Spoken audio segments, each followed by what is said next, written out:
एरियो ही बाल गोपाल बदली अखिल ही प्रतनिक कल्याण गुणे के तन अनंत औदार्य गांधीर्य सौशल्य वात्सल्यादि गुण गण महोदधि भगवान श्रीमन नारायण का अनुग्रह लोगों का अनुराग और सहयोग के द्वारा संपन्न होने वाले श्रीमद् भागवत सप्ताह ज्ञान जग धीरे धीरे बढ़ती हुई आज तक पहुंच गया। आज चौथा दिन आप सब लोग कुछ प्राप्त करने की लालसा लिए बैठ चुके हैं, तो समय सरक न जाए और देखते देखते जीवन का महल कहीं भरक न जाए, इसलिए समय रहते वर्तमान का सदुपयोग करते हुए जीवन को सफलता के सोपान पर चढ़ते हुए अंतिम लक्ष्य तक गोल तक पहुंचने का प्रयास करें। चले, कल बताए थे कि हमें जीवन में दुखों से छुटकारा और ऐसा सुख, ऐसी शांति जो सुख कोई छीने न बांटे न, ऐसी शांति जो बिखर न जाए, टूट न जाए, छितरा न जाए। ऐसी शांति भी किस काम का जो शांति मिलने पर लोग इतरा जाए, वो भी ठीक नहीं। न छितराने दे न इतराने दे, गंभीर शांत सुस्थिर सागर की तरह हमें बना दे, जहां दुख का छुआछूत नहीं, एकदम प्योर और सोर सुख मिल जाए। ऐसा सुख मिलेगा जहां रहेगा वहीं मिलेगा। जिस कुआं में पानी नहीं है, सोना की बाल्टी रेशम की डोरी बांध के लगावा तो पानी कहाँ मिलेगा? ये नहीं है, नहीं मिलेगा। हाँ, इसलिए जहां हो शांति वहीं से शांति मिलेगी। वैसा कौन है? वही सच्चिदानंद घन ब्रह्म परमात्मा है, जिसके पास नाप तौल कर सुख है, उसका नाम जीव है। आज जिसके पास अपरिमित शांति हो और अपरिमित आनंद हो, उसी का नाम भगवान है। हम उस अपरिमित को पाए बिना परिमित से कभी भी सुखी नहीं हो सकते। एक बात इसमें ध्यान देने की है कि जो हम बाहर से प्राप्त करना चाहते हैं वह नपातुला होता है। कैसे? समझिए, ऐसे बढ़िया रूप देखना चाहते हैं, नाक से सूंघ कर जानेंगे, आंख से देख कर जानेंगे। आंख से रूप ही जान पाएंगे, गंध बढ़िया है कि नहीं है आंख से नहीं जानेंगे। इसलिए नापल है आंख, खाली आंख रूप दिखाएगी, गंध नहीं सुंघाएगी। और कान बढ़िया मीठा मधुर शब्द सुनाएगा, लेकिन स्वाद नहीं बताएगा। इस तिलकुट में कैसा स्वाद है कान नहीं बताएगा, आंख नहीं दिखाएगी, नाक नहीं जिभे बताएगी। तो सब नपातुला में है जी। एकदम नफलों का क्विंटल से न हो, पसेरी से न, एकदम तोला रत्ती से। और उससे भी खतरनाक भीतर एक बैठा है मन। बढ़ियों के घटिया और घटिया का बढ़िया बता दे। बेचारी है वो गरीबिनी के 7 साल ब्याह कला हो गए, बाल बच्चा ओकरा न भेल। गांव घर के देखे ही सुनी तो वो कांवर लेके चले लगल। 3 साल कांवर देलक बैद्यनाथ धाम, भोले बाबा के नजर पड़ गई, उसको वंश दे दिए। लेकिन वंश कैसे हो जाकर वर्णन तो सुना, एकदम लगे कि झरिया कोयला खदान के चट्टान के रंग के, एकदम पक्का। और का औखिया 1.5 बड़, छोट बड़, आज जन्मते 2 दांतों, एकदम सुनबे न कुछ करे। 2 साल की हो लेकिन सुनबे न करे, एकदम ये न सुने वो बोल वो कम करे है। लेकिन थकले फेदाल बेचारी आवे तो गोद में लेकर चलो बाबू कहो, ऐसा लगे ना कोई सब दुनिया में कुछ माले में है। सोना कहो का करियर ठाके, हम 1.5 बड़ रखिया वाला सोना। अब बगले में बड़का बाबू के बेटा है, खूब बड़े बड़े आंख है, ललाट उन्नत है, चेहरा लगे गोल्डन मार्क का पूर्णिमा के चांद की तरह चमकता है, लेकिन उनका शकल लड़ाई है तब धनक जता था, मर जता था, बजर पर जता था। जा उनका वो देख लो नहीं चाहिए थे, बढ़िका के दब कही थे, आह दबका के बढ़िया के कही थे, अखिया ना भीतर के मनवा, भीतर के मनवा कही थी अपन हवा अनकर न हवा, बस यही है खतरा, बिगाड़ दे जतरा तक का देखा पतरा, सब जतरा बिगाड़ दे। निमनको के बढ़िया दिखावे लिए आंख ना है, कान नाक ना है, भीतर बैठे मन, अपन है तो नीमन है, अवन करे तो जबून है। यही जिंदगी हो, अपन अनकर मैं निमन जबून करते करते मर जेब, जब रात घर जेब, लेकिन तर न जेब ना। इल याद रखा है, मन पर नियंत्रण करो। मन पर नियंत्रण ना होने से ही राजा भरत को, जिसका नाम भारत वर्ष परिणाम, उनको हरिण के जोनी मिल गई। आप प्रयास ट्राई अगेन ट्राई करते करते मन पर नियंत्रण हुआ तो ब्राह्मण घर जन करके ही शरीर को बलि देने की बारी आई। मुड़ी काटने के तो कोई गम नहीं, कोई तकलीफ नहीं। शरीर में उनका मन लगा ही नहीं था, मन लगा था भगवान के चरण कमलों में। हाँ, इसलिए लगावा उस आनंद के जो भंडार है, जो सच्चिदानंद है, उनमें मन के लगावा तो दुख विजय पावा। न तो पैसा जमा करे से ना दुख दूर होगा। पैसा दुख दूर करने वाला नहीं है, पद ना, प्रतिष्ठा परिवार नहीं। सुन चुके परिवार धृतराष्ट्र के 100 को बेटा, लेकिन कहाँ दुख दूर हुआ, बेचारे पानी बिना चच्चर के जंगल के आग गुजर के मर गए, कोई पानी देने वाला न रहा। कहाँ दुख दूर हुआ। दशरथ के भगवान बेटा बन गए 4, सब हो गए बेकार, मरने लगे 2 बूंद पानी में मिला, जनक के पानी में चच्चर के मर गए। इसलिए पैसा नहीं, परिवार नहीं, धन संपत्ति नहीं, तब कौन? आपका कर्म। कर्म किया भरत ने तो ब्राह्मण बालक, दुनिया के नजर में भले पागल, लेकिन अपन भीतर भीतर जागल। कहाँ जाग रहे हैं? भगवान की रास्ता में जागे हुए हैं और संसार के रास्ता में सोए हुए हैं। दुनिया के नजर में पागल है, अपने आप में जागल है। यही परम सुख पाने का मार्ग एगो है, एगो मार्ग है। आइए, एक जन्म में नहीं होगा, करत करत बन जाइए, हरि से लगे रहो रे भाई। कई जन्मों का संस्कार होगा तब जाके आएगा। कोई भी अच्छी चीजें कई जन्मों के संस्कार के परिणाम होती है। ऐसा करना आपको अभ्यास शुरू करेंगे तभी होगा।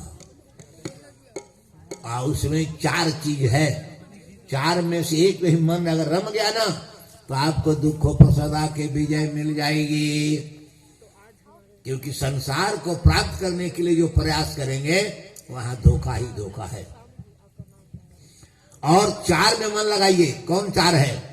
भगवान का नाम, भगवान का रूप, भगवान का धाम और भगवान की लीला।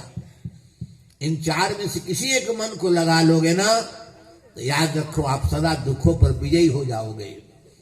सदा के लिए दुख दूर हो जाएगा, परम शांति प्राप्त हो जाएगी। और उसके लिए एक मनुष्य का शरीर ही बढ़िया साधन है। नृदेह माध्यम, भागवत कहता है, नृदेह माध्यम सुलभम सुदुर्लभम प्लवम सुकल्पम गुरु कर्णधारम मयानुकूलेन नभस्वते ऋतम पुमान भवाब्धिम न तरे स्वयात्मः। इसी भागवत के मंत्र को वो स्वामी जी ने मानस में लिखा। जो न तरे भव सागर, जो न तरे भव सागर नर समाज सुखाई असो कृत निंदक मंदमती आत्महन गति जाई। आत्महन माने आत्महत्यारा गति पाता है, दुर्गति पाता है, नरक में जाता है। कौन? मनुष्य शरीर होकर के पाकर भी और परमार्थ के लिए काम नहीं किया। इसलिए संसार में आकर के जागो, जागने से जोगी बनोगे आप। अजोगी ही संसार के रोग पर भी यही होता है। यही जग जामिनी, यही जग जामिनी जागही जोगे, परमारति प्रपंच वियोगे, परमारति प्रपंच वियोगे। जो परमार्थी दूसरे के स्वार्थ को अपना स्वार्थ बनाकर वही करता है, अपने स्वार्थ को गौण कर देता है और पराई स्वार्थ को अपना कर्तव्य मान करके जो संसार में जीता है वही योगी होता है। वह दूसरे को दुख दुख करने के स्वयं कष्ट सहने को तैयार होता है और फिर वह ऐसे संस्कार के बदौलत वह संसार के दुखों पर सदा के लिए विजय मन मोक्ष पा जाता है। कैसे? कहते हैं कि सतयुग में ही चित्रकेतु नाम का एक राजा हुआ था। उसका संसार प्राप्त करने के लिए ही मन में ख्वाब था, मनोरथ था संसार प्राप्त हो जाए। तो राजा था ही, संसार कैसे न छूटेगा, हम भले चले कि हमारा बाल बच्चा हो जाए। तो संतान कम न हुई, संसार प्राप्त करने के लिए विवाह किया। लेकिन विवाह करने के बाद भी बाल बच्चे नहीं हुए तो दूसरा विवाह किया, उसे प्रतीक्षा किया, बाल बच्चे नहीं हुए। फिर विवाह की एक लंबी कतार लग गई, लेकिन किसी से बाल बच्चा नहीं हुआ। लेकिन चाहे जिसकी कतार लगाओ, रुपयों की कतार लगाओ, सोना चांदी की कतार ढेरी लगाओ, लेकिन आयु तो सरकती जाती है ना, वो ध्यान रखना है ना। और दिन रात तुम्हारी आयु के रस्सी को रोज रोज काट रहा है। 12 घंटा दिन बीत गया तो एक धागा कट गया, रात्रि भी दूसरे धागा कट, जैसे 100 धागा वाला जीवन जो लटक रहा है, जिस पर एक एक धागा कर दे दिन रात काट डालेगा, कुछ दिन में धागा कटते गिर जाओगे, बचोगे नहीं, बचाने वाला कोई नहीं है। चित्रकेतु घबराए, उम्र बीत गई लेकिन कई विवाह के बाद संतान नहीं हुई। कोई उपाय बाकी ने जो किया है, लेकिन सही उपाय फेल, बाल बच्चा न भेल। तब अचानक एक दिन किसी ने कहा, महाराज आपके राजमहल के बगल की सड़क से 2 महात्मा जा रहे हैं। महात्मा का उद्देश्य होता है दूसरे के दुख में आंसू पूछना, मदद करना। परहित बस कि परहित बस जिनके मन माहे, परहित बस जिनके मन माहे, जिनका कछु जगा धुरला बनाए, जिनका कछु जगा धुरला बनाए। जो दूसरे को उपकार करते हुए जीता है, उसके लिए संसार में कोई असंभव नहीं है, सब संभव हो जाता है। महात्मा का नाम था देवल और नारद। पहुंच गए चित्रकेतु, चरणों में लौट गए और आंख में आंसू लिए,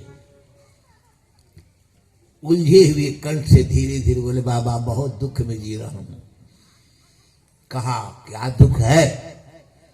महाराज संतान की कामना से कई विवाह मैंने की, लेकिन बाल बच्चा किसी से अब तक नहीं हुआ।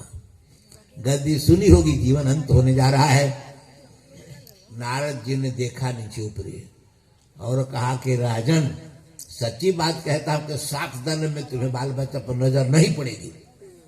7 जन्म तो एक ही जन्म आज हुआ है, ऐसे 6 जन्म आगे होंगे। और वहां भी तू निर्मन से रहेगा, तुम्हारी कमाई ऐसी है। पूर्व जन्म में तुमने धन के लिए दूसरे के बच्चों की हत्या किया है, इसके चलते भगवान कहते हैं जब बच्चों पर तुम्हें निगाह नहीं है, बालक तो बेचारा बिना बैर कसूर का है, सीधा है, और धन की चाव में तुमने उसकी हत्या की है, तो भगवान कहते ले धन दे देता हूं लेकिन बालक नहीं देता हूं। देख तो क्या हालत होता है, धन अच्छा लगता है, बालक नहीं दो, तो किसी पाप के चलते तुम्हें बाल बच्चे नहीं मिले, 6 जन्म और आगे बीतेंगे। धन तो मिलेगा लेकिन बाल बच्चा नदारस, सकल पदार्थ लेकिन बाल बच्चा नदारस। तब क्या हो, और मुरझा गया, लजोनी घास ने एकदम लजा गया। लेकिन देवल जी ने हाथ पकड़ा, नरजी महाराज दुखिया के दुख बढ़ाना अच्छा काम न है। जले पर नमक दे तो इसे दुखिया था, आपने दुख उसको बढ़ा दिया कि 6 जनवर है तो दुख बढ़िए न गया, क्योंकि जल गल होगा पर नमक दे छनछनाई ज्यादा लगना है। ऐसा नहीं करना चाहिए ना। ये भाई हम तो चिकनावे लल न जाना है, सच्चे सच्चे कल बतिया तो यही है। तू चिकनावल जाना तो घी लगा दाव का। देवल जी कहे कि ये राजन तुमको वंश होगा। कैसा वंश होगा? हर्ष सुख भय प्रदा। ऐसा न कह दिया कि उसको समझ में नहीं आया। हाथ दिखावे नहीं, सब देवी बराबर कोशिश कर भीख मांगो से देखो तक जेकरा अनपढ़ न है तो भीख मांगी था, लेकिन हाथ देख ला हाँ हमरो से तंग कर रहा था तो हम ही हाथ बढ़ा दी, हमें देख सर भाई चाव दे दो दे दा, तब भागा सरा जाकर हाथ देखाना मतलब समझा कि जरूरी है, भीख मांगे चाहे कोई रहे। तो हाथ देखने वाला क्या कहता है कि होतुआ बाल बच्चा, बेटा न बेटी, जाओ गड़बड़ा गल, न बेटा न बेटी कुछ न आ हो गई कहीं बेटी तो भीख मंगवा जब सुन पता लगा के आ गया, कहली बन कि बेटा ना बेटी हो तो वाह ना दाव मार लो। कब हरे से बड़ा चालाकी से बोला है, हाँ इतना भीख मंगवा हाथ देख कहिए देते कि जजमानी तोर हाथ में जस न हवा, जेकरा भलाई करो ठीके न कही कर बाबू हो फलनिया कह ले हमरा कुछ न जस मिले। ऐसे चुन के 5 को बात कह दे तो सोच के बड़का भाड़े पंडित है तो भीख मांगी चलो। यही समझ के कमी है, ठगा जा तो नहीं ठगा जा। अच्छा चल, देवल जी बोले कि महाराज है वंश हो वाला के हर शोक है प्रदा, हर शोक कौन दुनिया में बाल बच्चा पैदा हुआ जिसको हर्ष शोक दोनों न मिला हो? कहे तो सच्ची बात, लेकिन हर्ष पहले हर्ष बोले थे, उसके हर्ष पर ज्यादा ध्यान गया। कलीबन हल्के खैनिया खाए लो बुढ़वा के केतरो भर पेट रसगुल्ला खियाब, खरी न देव तो मने न भरे ऊपर भीखो मांग खा लेते मन में खैनी न बसर है। रसगुल्ला के स्वाद तना खैनिया में है, तो मन तो लगल हल हर्ष के लिए, पुत्र के लिए। हर्ष सुनते हर्षित हो गया, वंश होगा होगा ठीक हर्ष होगा। कैसे होगा बाबा? कहा कि जग करना होगा। कहा कैसे जग होगा? हम जुटाएंगे विद्वान पंडित, तुम धन जमा करो, जग होगा। देवल ने विद्वान पंडित को बुलाया, जग करवाया, पुत्र इसी जगह संपन्न हुआ। और प्रजापति देवता खीर लेके प्रकट हुए, बोले कि इस खीर खिला देना पत्नी को, वंश तुम्हारा कायम हो जाएगा, वंश चलेगा, बूढ़ेगा नहीं। ये भी खीर लेके राजा चित्रकेतु महल में आए। पहले ही से ध्यान लगौले, कृतद्युति नाम की जो बड़ी रानी थी वो तैयार थी। राजा के हाथ